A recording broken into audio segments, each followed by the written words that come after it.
आयशा बेटा उठ जाओ, सहरी का वक्त कम रह गया है। अम्मी बस 2 मिनट और। बच्चों रोजे की नियत कर लो, ये वक्त बहुत बरकत वाला होता है। अब्बू मैंने तो अलार्म ही नहीं सुना।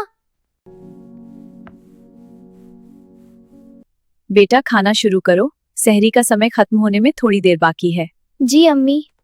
खाने से पहले बिस्मिल्लाह पढ़ना है, बिस्मिल्लाह पढ़ने से तुम्हारे खाने में बरकत होती है। जी अब्बू। ठीक है अब्बू।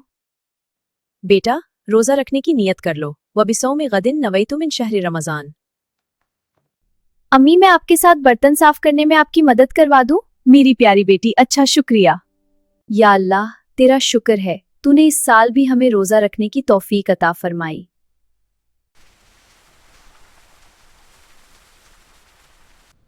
अल्लाहु अकबर, सुब्हान रब्बियल आला।